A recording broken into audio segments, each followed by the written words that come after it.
Welcome to the Reading Nook. So here in this little segment on my channel is the Reading Nook, where we are reading A Cat's Chance in Hell by Sharon Hannaford at this moment in time. So make sure you've got your drinks and you're good to go. Without choking on your drinks, of course. So I'm going to pop up some pictures of the canvases that we've worked on so far, and all details of current projects are in the comment section below. Big shout out to Sharon Hannaford. Thank you so much for giving me your permission to read this on my channel. It's been great fun, especially the accents. I'm so sorry. As you saw at the start as well, there's a warning. It's for mature audiences, so please, no kids. But other than that, I hope you enjoy. Bye! Chapter 19. The insistent phone woke her. She blinked drowsily, forcing her eyelids open, trying to work out where the phone was. Her sleepy brain finally processed the fact that she wasn't in her own bed, and a cool arm was wrapped around her waist. Oh Lord and Lady. She only barely managed to resist the compulsion to leap out of the bed. The events of the past few hours bubbled back to the surface of her consciousness. She calmed herself with a few deep cleansing breaths. The room was still in darkness, but she could make out the gleam of daylight around the edges of the thick velvet curtains. The phone beeped again. Shit, she swore softly, wondering what time it was, and hoping it was still the same day she thought it was. She carefully moved Julius's arm and pulled herself away from his oddly warm embrace. He didn't stir at all as she placed his arm on the bed, and Gabby was reminded of his statement that the way he slept during the day could look disturbing. She studied him for a moment. He lay on his side, his eyes closed, and his thick sweep of dark eyelashes resting in a striking contrast to the pale pallescence of his skin. His face was entirely relaxed, something she'd never seen before. It lent a certain vulnerability to his features. She found she could picture him as a young boy in her mind. He must have been absolutely angelic looking. It was startling to realise how much he schooled his features when he was awake, how the pressure of his responsibilities and the weight of decades of existence hardened and etched the contours of his face. She could see why a person may be perturbed by his sleep. He lay like someone in a coma. Add that to the total lack of vital signs, and she could see how he may appear dead to some. But he didn't appear dead to her. There was still an essence of him in the room. She'd seen plenty of dead, all the varieties, and she knew the difference. She could see and feel when the spark of life was gone. With Julius, the spark was alive and well, and his presence enveloped her. She sighed as the phone beeped a third time, intruding on her inner speculations. She found it on her dresser and scooped it up as she began cautiously opening doors in the room, hoping one led to the bathroom.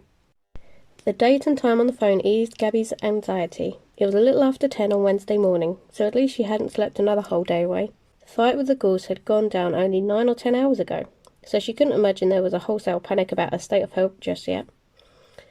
And yet, between Kyle and Byron, there were 7 missed calls and 5 new messages. She sighed with relief when the second door she opened led to a huge modern bathroom, complete with robes and a huge fluffy towel. She slipped into the smallest of the robes. It was miles too big for her, but warm and comfortable, before calling Byron. She felt a stab of guilt when she heard the relief in his voice when he answered her call. She assured him she was fine, and that she was healed and didn't even need to go and see Ian. It was only as she spoke to him, answering his worried questions, that she realised she wasn't hungry. She hadn't eaten since the couple of pastries the previous night, before the mission at the warehouse. Normally she'd be absolutely ravenous by now. She dealt with Byron's concern as quickly as she could, promising to pop in at his house later in the day to prove she was fine and answer the rest of his questions. Her second call was to Kyle. He was a little less concerned about her injury. He'd seen the wound close in front of him, and more concerned about any other side effects. She sidestepped the questions as best she could. She wasn't ready to tell him what had gone down a few hours between her and Julius. She hadn't quite figured that one out herself yet. He was also calling to say that Razor had threatened to rip him into little shreds when he'd gone to her place this morning, and even Rose was having a hard time keeping him from destroying the house. I'll be there just as soon as I can grab a quick shower and find some clothes to wear. I assume mine were unsalvageable, as I can't seem to find them anywhere in the room I was sleeping in. She hoped Carl didn't notice the slip. Drat, I also need to find my car keys. Carl was chuckling into the phone. I'm on my way to the estate now. I have some clothes for you, as well as coffee and breakfast. I was hoping you'd be conscious sometime soon. Gabby could hear the roar of the van's engine as he started it up. Thanks, Wolf, she said, grudgingly appreciative. Sometimes you could be surprisingly useful to have around. Carl's chuckle grew evil. I should warn you that I have ulterior motives this morning, he told her. Gabby drew in a breath. What now?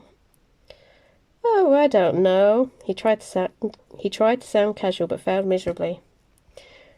I'm just interested to know why Gregory refused to call Julius or you to the phone just before sunrise this morning, even though he insisted that you were, and I quote, definitely not injured or unconscious. He sounded rather uncomfortable. Just what were the two of you up to? Gabby growled low into the phone and found herself in front of the bathroom mirror checking the state of her throat where she'd made him bite her. She was relieved when she couldn't find any sign of puncture wounds or bruising. None of your business, Wolf. She hit the disconnect button. Shit, she cursed softly, belatedly, realising that Julius wasn't going to hear her anyway. Bloody Gregory. Surely he could have come up with some better story to cover for his boss. Carl wasn't going to leave her alone until she gave him an explanation, and she just hoped she could put him off until she figured it out for herself. She started the shower and stepped in, 100 thoughts whirling in the tiny, confusing circles inside her brain. She drank her latte in silence and picked up a croissant as Carl relayed what had happened at the warehouse after she passed out. Athena had gone into the ghoul hole, as it was now being dubbed, and declared that they needed to seal off the inhabitants until it became clear whether the rest were going to turn or not. So food and water had been taken into those who were still alive, under heavy vampire guard, and corpses had been removed and burned. Hunters with full field teams were supposed to return that night to see what had developed.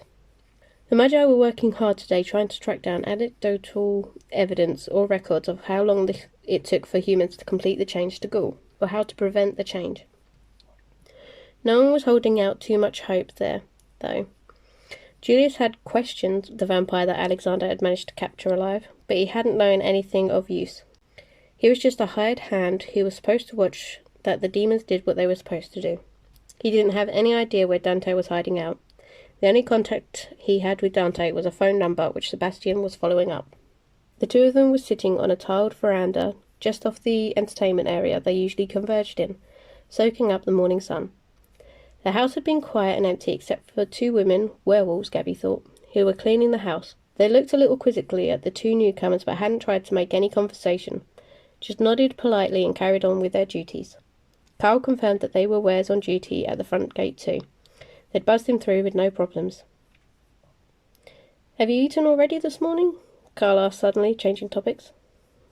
No, Gabby said, confused at the odd question. Why?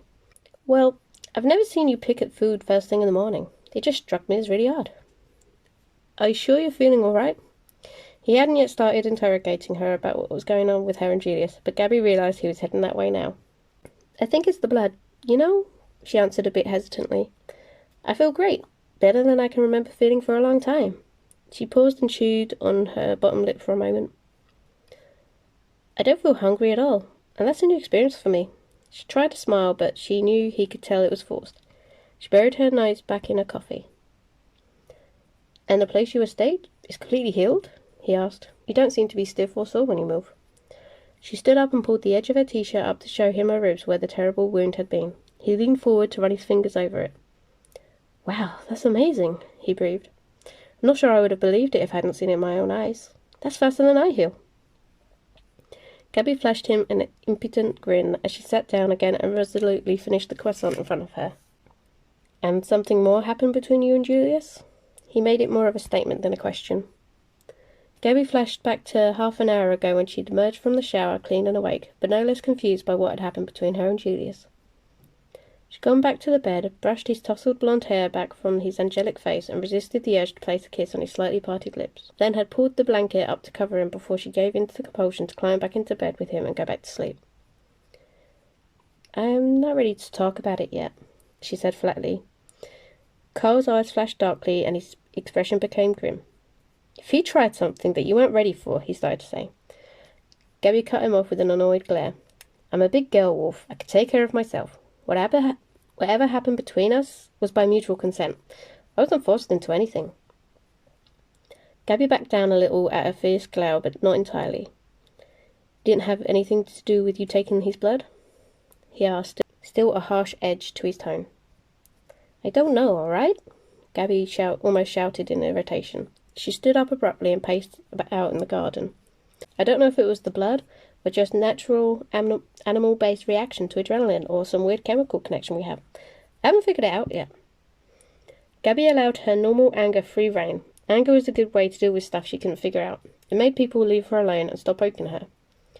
So just leave it alone. I'm not in the mood to discuss it. Gabby studied her with a pensive frown, as though watching a car fire, not quite sure if it was going to petter out by itself or explode any second. Okay, he finally said. But when you want to talk, he left the sentence hanging. Gabby drove home, chafing at having to keep to the speed limits. She wanted to put her foot down and feel the engine roar under her.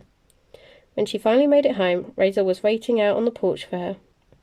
Apparently he'd heard her car turn up the driveway. He watched her walk up the stairs and then pointedly turned his back on her and stalked off into the garden without any kind of greeting. Oh dear, she sighed and went inside to find Rose busy in the kitchen. What's the matter? Rose asked, hearing her. Razor has the sulks, she explained. Ah, yes. He's been throwing temper tantrums all over the house this morning, Rose agreed. It's worse than having a jealous boyfriend waiting at home, hey? Gabby snorted in amusement. It'd be far easier to break up with a jealous boyfriend than to rehome Razor. Guess I'll have to find something special to tempt him with before he tears my whole house apart. She gave Rose a quick hug and turned on the coffee maker, more out of habit than any real desire for coffee. Are you hungry? Rose asked. I can whip something up quickly. No, I'm fine, thanks. Carl brought up food when he brought my clothes up. You all right after last night? Rose asked, worry colouring her tone.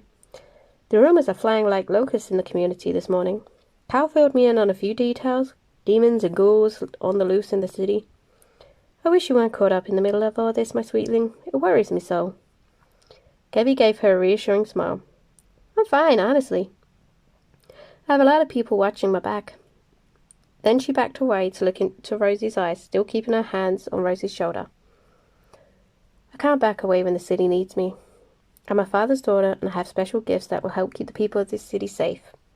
We'll get through this nasty war, and we'll send those demons right back into the deepest pits of hell. Rose patted Gabby's hands. I know. If anyone could do it, you and Carl can. I've heard the way the community talks about your father. He's spoken so highly of, and was so respected. I know he would be so proud of you. Gabby silently gave Rose a fierce hug. Now I could do with a good workout, but best I make up with Razor first. Gabby pulled up outside SMV HQ a couple of hours later, having done sufficient grovelling to get Razor to quit sulking and having dealt with her urgent business, emails and phone calls. She'd meant to go straight through to see Byron, but his secretary told her he was busy in a meeting, so she headed instead to the practice hall, a specially laid out area the size of a football field, partly undercover and partly open to the elements, which the hunters used for training. It was extremely well equipped with a full gym, an area for weapon practice, and Gabby's favourite, a brutal obstacle course. Gabby quickly changed into spandex leggings and a tight-fitting crop top and went to warm up. The hall was empty, just the way she liked it. She spent a few minutes warming up in the gym and then eyed up the obstacle course. The course was interactive. It had pop-up dummy enemies, hidden booby traps, and was redesigned on a daily basis to keep the trainees on their toes. She was looking forward to seeing what it had to throw at her today. It felt amazing to let rip after days of taking it easy, or freedom from the constant companions' pain and stiffness. It was incredible to experience her enhanced abilities and capabilities. Julius's blood had done more than just heal her and curb her appetite. It had made her faster, stronger, and more agile. Her reaction time was infinitely quicker, and she blew through the obstacle course like a bottled hurricane, destroying the dummies set out to catch her, leaping the climbing walls almost without touching them, barely registering the blunt dot shot at her at irregular intervals and nimbly leaping over the floors that fell away from her feet. She swung herself up onto the overhead catwalk with one hand and worked her way onto the rafters, only to leap down from the height of 2 stories to instantly decapitate 2 dummies waiting for her on the ground. She was laughing with sheer pleasure and barely breathing hard when she rounded the last corner and nearly crashed into Byron, who was waiting for her to finish. "Gabby," he said in delighted greeting, catching her around the waist before she knocked him over. That was quite a display. There was a smattering of applause from the viewing deck above where she and Byron stood. Normally it was where tutors and assessors stood to review performances of the trainees, but today Lance, Doug and Athena were standing on it, watching her. Lance and Doug were giving her a reluctant round of applause. Athena was simply standing with a disdainful look on her face. "I think you've just blown your previous best time away completely," Byron said in proud amazement. "Guess there's no reason to send you to Ian for a checkup after all." Gabby threw a challenging wink at the other two hunters and gave Byron a quick hug, trying not to get sweat all over him. "Told you I was fine," she said in mock exacerbation. She didn't really expect Byron not to worry about her. She knew better. "In fact, as you can see, I'm a bit better than fine." She grabbed a towel from the pile on a nearby bench and used it to wipe sweat from her face and neck. "I take it you're not all just here to watch me do the course?" A chuckle erupted from Lance. "Well, we weren't gathered at HQ to watch you," he drawled. "But once Melinda saw you heading for the hall, she came to call us. She'd heard about you being staked from Harry and didn't put much stock in his story of your miraculous healing. They wouldn't believe me either, so we came to check that you weren't overdoing things." He had an enigmatic smirk on his face, which Gabby was sure had something to do with Athena, if the sidelong glance Lance gave her was anything to go by. Gabby bowed dramatically. "It's good to know I have so many people watching out for my best interests." She pretended to smile sweetly at them. Then her smile disappeared and a long-suffering look took its place. "Now, if you will all just go back to what you were doing and leave me to my exercise for the day, I'll be a happy person."